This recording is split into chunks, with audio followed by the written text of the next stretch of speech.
um pouquinho da nossa discussão nesse nosso encontro, né? Eu queria trazer aqui uma abordagem que eu não sei aonde vai nos conduzir, mas me chamou muito, muito, muita atenção. Quando a gente estava começando a organizar, a entrar, esperando uma chegar, a outra chegar, a Simara fez um comentário comigo que me pegou fundo. Ela disse assim, a minha semana começou a 200 km por hora, né? Aceleradíssima, né?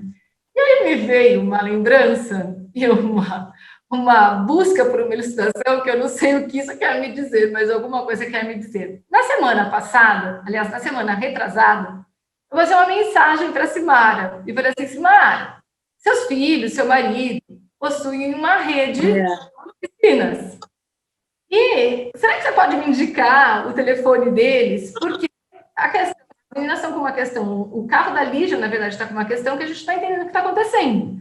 Muito interessante. O carro não apresenta nada, mas de repente você está rodando com o carro, ele começa a ter cheiro de combustível, e aí a gente fica com medo de rodar com o carro. Então, dá um super receio de acontecer alguma coisa, explodir o carro, sei lá, dar um vazamento de combustível. E é muito, me chama muita atenção, porque as meninas, as minhas duas filhas, têm carros iguais de cores diferentes. Há muito tempo atrás, o carro que fica com a Luísa tinha apresentado esse problema. Os carros são do mesmo modelo, tu tinha apresentado. E a gente tinha levado no mecânico, na época eu nem me ligava que a família da Simara tinha, acho que eu nem tinha tanto contato com a Simara, porque faz tempo isso, e esse carro, do nada, parou de ter cheiro de combustível, a gente não entendeu o que era. Ficou um tempo, e às vezes vinha, voltava, até que a gente cansou de ir para a oficina e sumiu do nada o cheiro. Quando foi a semana passada, a Lígia chegou falando, olha, meu carro está cheio de combustível, semana retrasada. Pedimos para o seu Cícero, que trabalha com a gente lá, olhar. Não, realmente está cheio de combustível. Aí passei uma mensagem para a Simara. A Simara passou o telefone, né, do lugar mais próximo, que era aqui perto de casa. Liguei lá, perguntei se precisava agendar. Não, pode trazer o carro no outro dia. Seu Cícero foi lá com o carro.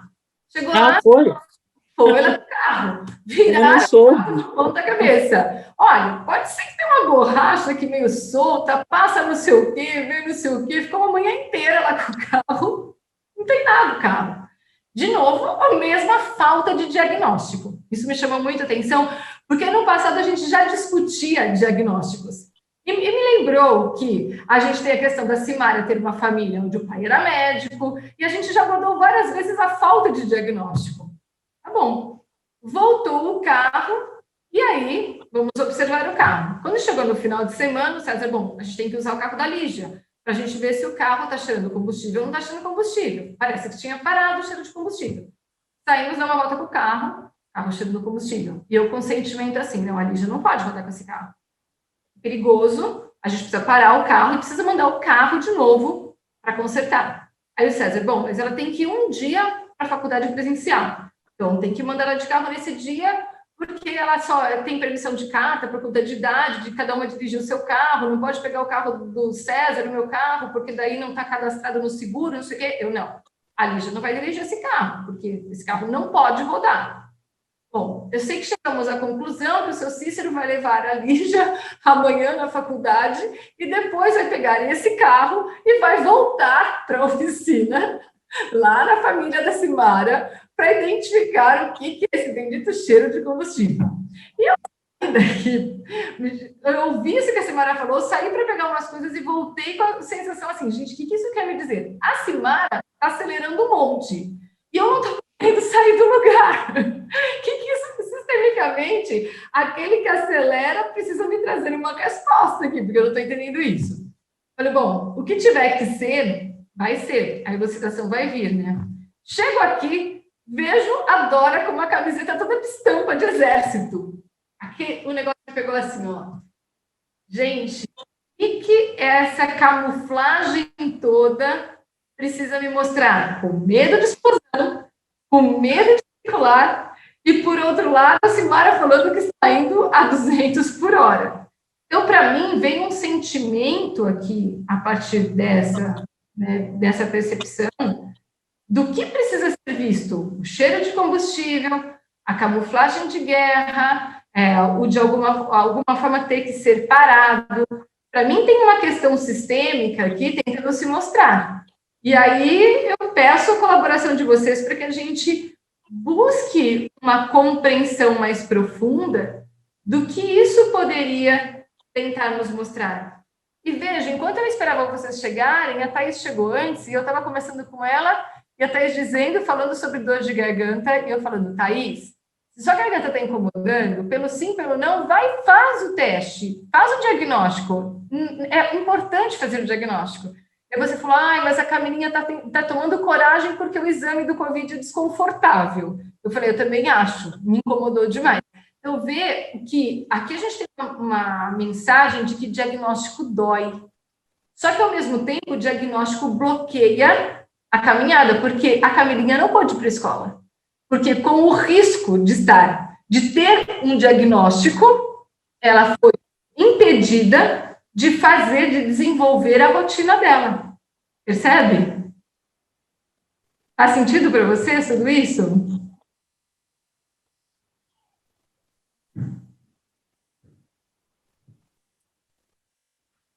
Penso que muitas vezes o medo do diagnóstico, seja ele qual for, na área da saúde, na área do trabalho, enfim, familiar, que às vezes o medo do diagnóstico nos impede da gente ir atrás dele realmente. A gente vai encontrando, às vezes, desculpas, justificativas e adiando até que algo possa aparecer e esclarecer ou clarear aquilo que eu estava tentando buscar, sabe? Eu acho que é uma das 5 emoções que mais atravessam o ser humano. Em primeiro lugar, é o medo que vem.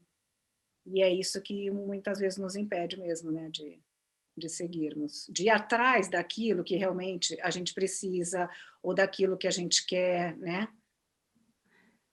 Vocês veem, o meu canal do YouTube, de vez em quando ele aparece, a chamada dele aparece grande, eu não sei. Eu sou muito desenvolvida em informática, eu não sei como é que eu faço isso. Quando acontece, vocês enxergam?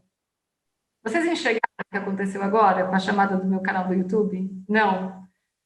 E o que aconteceu? De vez em quando ele aparece um pedacinho na tela embaixo com um convite para assistir algum vídeo, alguma coisa assim. Na hora em que a Roberta foi começar a falar, veio a seguinte mensagem, um convite para assistir a um filme, que eu não sei de quem é, tá? Pense 2 vezes antes de usar roupa preta. Quando eu cheguei, eu tomei um susto. Eu vi a Roberta de preto, depois eu vi a Mara chegando de preto.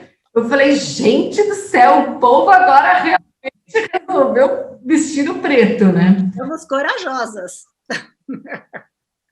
Sim, mas aí, quando me vem essa questão do pense 2 vezes antes de usar o preto, qual é o meu sentimento de quando eu assumo um luto, sem, a partir do que você falou, Roberta, quando eu assumo um luto, sem saber se ele realmente de fato existe, eu já me determino muitas vezes a uma condenação que não faria sentido na minha história.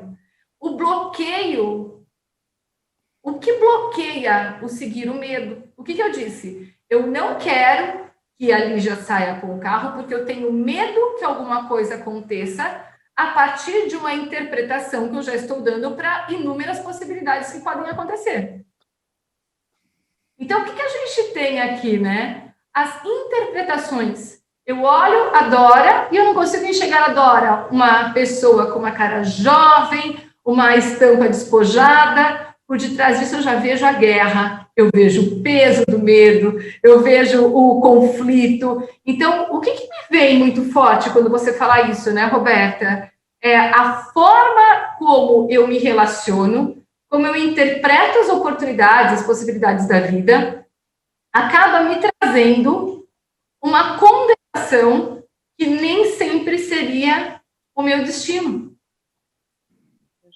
Entende? A minha postura determinando muitas situações que eu vivo no cotidiano, porque eu não consigo perceber uma outra interpretação para isso, então, para mim, tá de roupa preta, tá de luto. Perfeito. Você estava falando do medo, né? E o contato com o medo que você teve, não é? e a Roberta começando a falar do medo. Interessante que, nesta minha correria, uma das coisas que eu tive contato foi com o medo do outro, entendeu? O medo do outro, o medo do outro talvez afete a gente até mais do que o nosso medo, porque o nosso medo é nosso, você conhece, né? O medo do outro parece que engole você, ele te pega, cola em você, e você fica sem... Porque você não tem ação sobre o outro. É interessante isso para mim. Sim, concordo. Mas por que nós ainda precisamos experimentar, além do que é nosso, do outro também? Pois é. Na verdade, nós estamos vestindo uma função que nem sempre é nossa, né?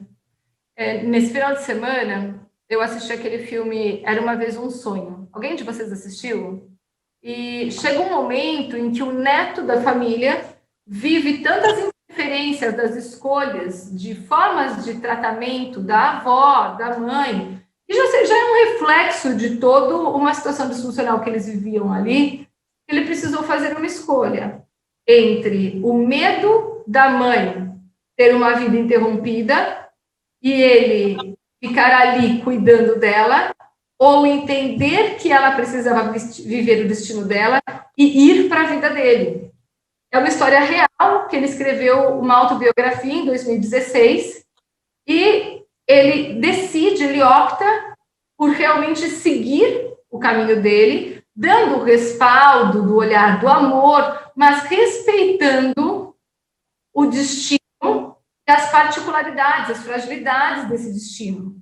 A mãe, no momento em que ele faz essa escolha, a mãe, ela está envolvida com o uso de entorpecentes, e ele, então, entende que a mãe precisa do amor do filho, entende que a mãe precisa do carinho, mas também entende que ele não pode mais repetir um padrão de condenação, de abrir mão das suas escolhas em função do medo do que vai acontecer com o outro.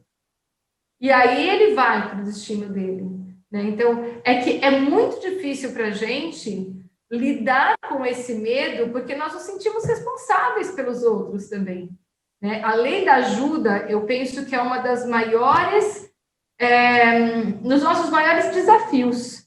Nós entendemos até onde nós ajudamos praticando algo ou nós prejudicamos praticando algo. Isso é um fio. É um fio. Até determinado momento, quando eu apoio, eu ajudo. A partir de determinado momento, eu tiro a consciência ou a percepção da pessoa de que ela pode, eu tiro todo o poder dela de resolução. E automaticamente eu digo para ela, você é uma fraca, você não sabe fazer nada. Quando eu assumo o papel que não é meu, eu assumo o papel de um filho adulto, eu assumo o papel de uma pessoa que trabalha comigo, automaticamente eu estou dizendo, deixa, você não sabe. E eu me coloco em superioridade nisso. Então, lidar com o outro, respeitando o movimento de vida dele, é muito importante, né? É muito significativo, né? Agora, eu também preciso entender que o outro, ele não vai agir ou reagir de acordo com o que eu espero, mas eu posso mudar a interpretação sobre a prática dele. Porque, veja, você tem medo que o outro haja de uma forma diferente daquela que você esperava. Mas se isso acontecer, a gente precisa entender que a oportunidade do diagnóstico vir à superfície e a cura acontecer, Simara. Enquanto eu faço no lugar do outro, com medo que o outro pratique algo, eu não permito que ele seja diagnosticado ou o sistema seja diagnosticado e a cura para esse sistema seja alcançada. Já pensou nisso? Não, você está falando, está me dando...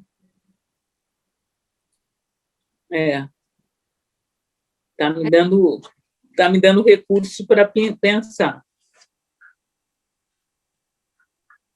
Thaís, Você estava falando do filme que o menino quebrou, né? Como é que fala? Sempre a avó fazia de um jeito, a mãe fez do mesmo Um jeito, ciclo de repetição. ciclo de repetição. Mas ele precisa ter muita coragem, porque quando ele quebra esse ciclo de repetição, eu imagino que na cabeça dele, ele imagine que não vai ser aceito pela família também, né? Porque tem aquela história que você sempre fala do filho de peixe, peixinho que a gente repete o que a gente aprende e o que a gente vê. Então, a partir do momento que ele quebra essa repetição, é um ato de coragem, né? E num primeiro momento, você não é. Se você olhar no filme, eles falam, o advogado agora cheio de si. Em alguns momentos eles falam, né? Agora é o advogado da faculdade chique. Isso. Ele destoa do grupo, né? E quando você fala isso, eu fiz isso. Quando eu fiz a escolha de dizer eu sou consteladora, né? Alguns grupos olharam para mim e disseram, sabe assim, o seu contexto não cabe mais aqui. Com o passar do tempo, alguns perceberam que eu estava tão feliz, porque realmente essa era a minha prática de propósito de vida, que entenderam que fazia sentido e eu resgatei esse contato, principalmente na minha família com todos. Não foi que eu rompei, mas todo mundo olhava e falava, meu Deus do céu, surtou, né? O César, meu marido, falava isso, eu não posso falar que você é coach. Não sou, eu sou coaching, mas eu não pratico coaching. Ah, mas é tão difícil explicar o que você é.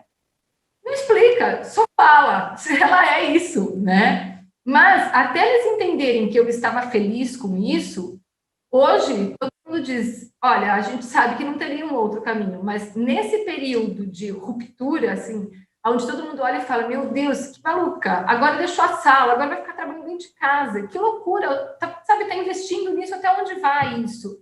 Então, assim, realmente, tem a coragem, até porque a gente entende também que a nossa vida não é toda certinha, determinadinha, se a gente sabe que existe aqui dentro uma essência que te conduz e você sabe que você está em paz fazendo aquilo e que esse é o seu caminho.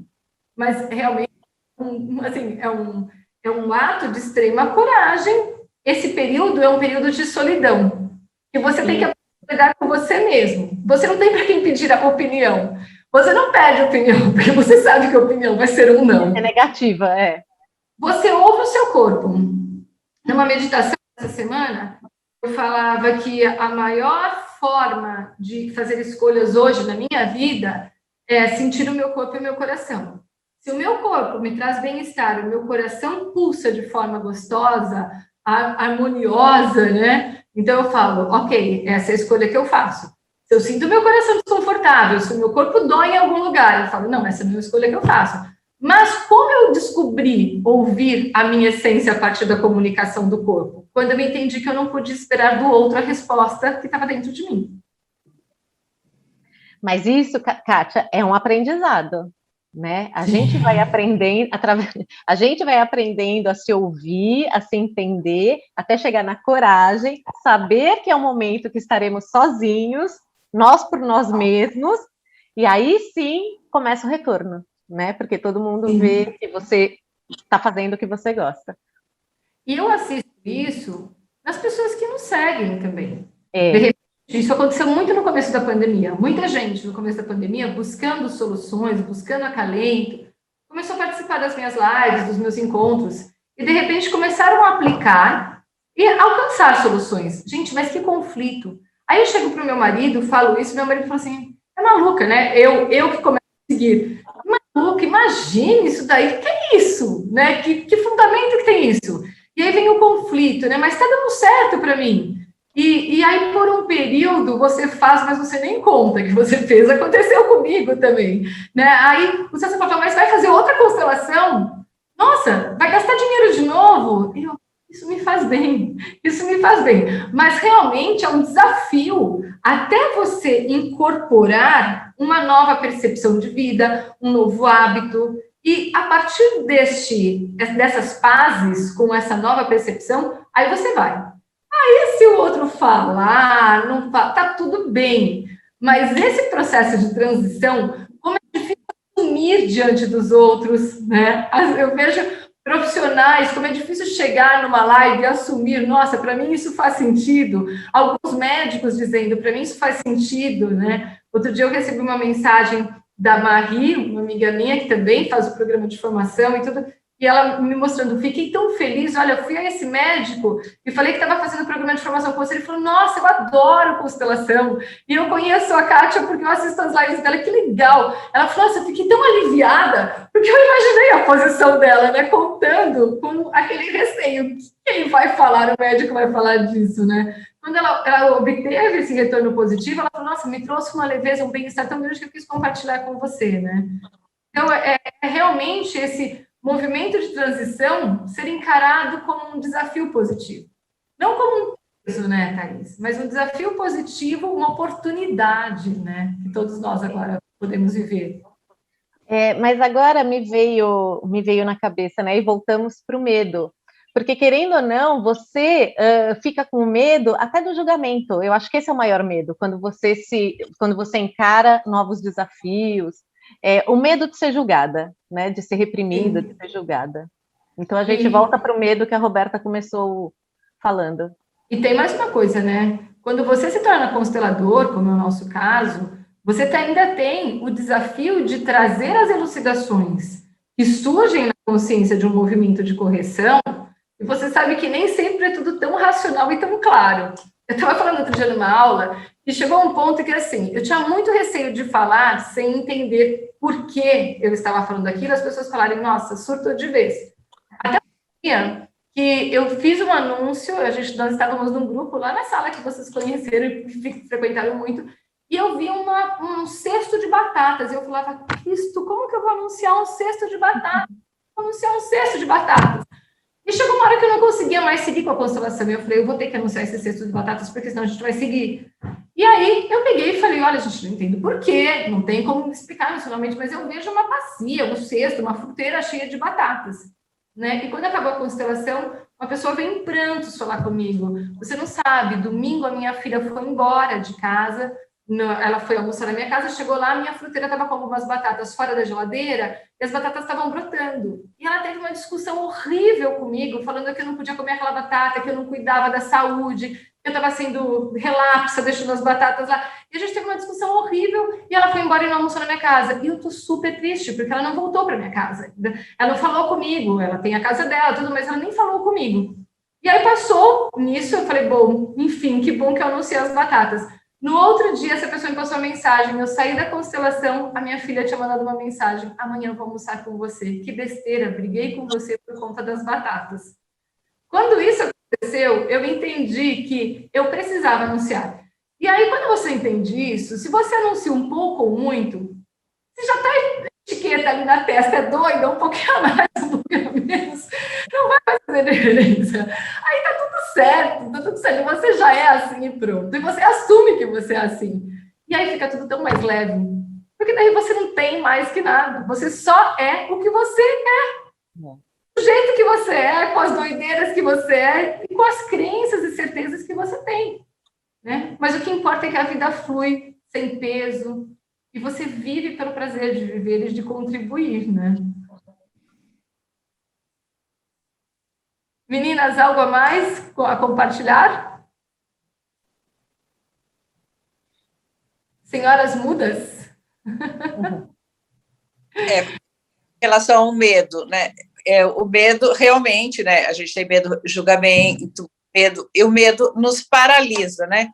Mas quando a gente vai tomando essa consciência, vai meditando, é aquilo que o nosso coração realmente mostrar para a gente sentir, a gente fala, vou com medo mesmo e fui. Eu acho que é a melhor solução. Vá com medo mesmo e realiza. Então, acho que veio isso para mim. Né?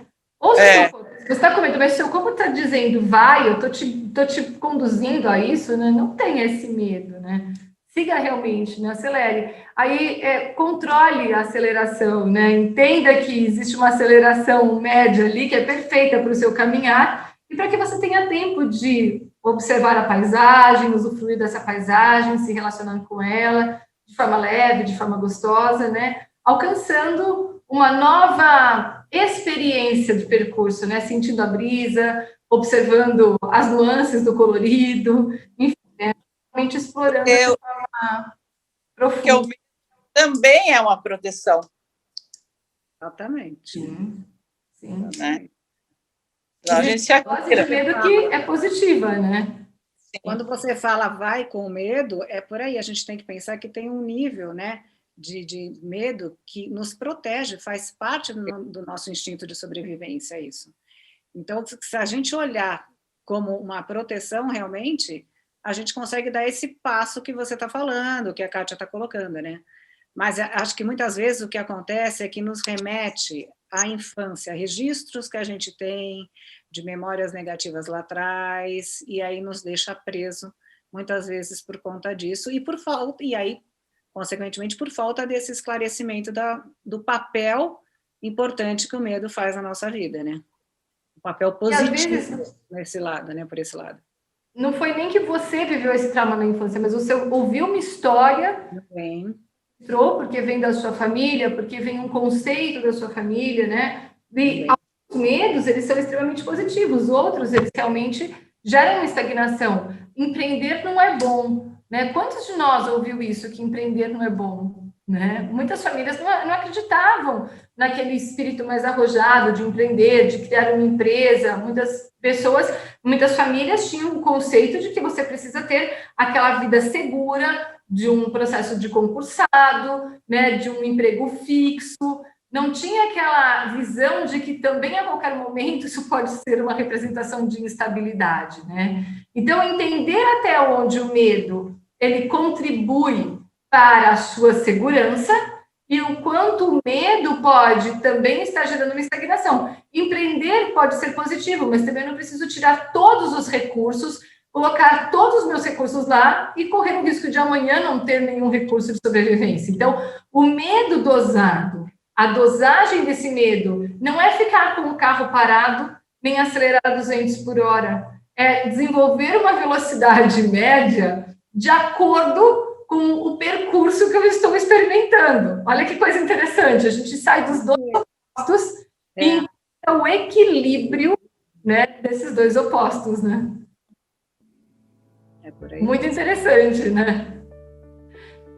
Meninas, quero agradecer, então, toda essa discussão que nós tivemos, certamente contribuiu para uma nova percepção e para correções sistêmicas de muitas pessoas que estão assistindo, né? O que é uma correção sistêmica? O que é constelar? É tomar uma nova consciência sobre a forma como eu estou me relacionando com algo. Todas as vezes que essa consciência surge, seja através de uma música, através de um livro, através de um filme, através de um encontro, através de uma conversa com um amigo, automaticamente eu estou corrigindo, eu estou proporcionando correção energética em todo o meu sistema familiar e dessa forma contribuindo para uma melhoria de qualidade de vida e de recursos de todos aqueles que fazem parte do sistema. Então, eu quero agradecer a participação de todas vocês nesse nosso movimento, agradecer a todos que ficaram com a gente nesse nosso encontro, certas de que muitos outros virão e serão momentos inesquecíveis. A minha gratidão, um grande beijo, fiquem com Deus. Gratidão. Um beijo.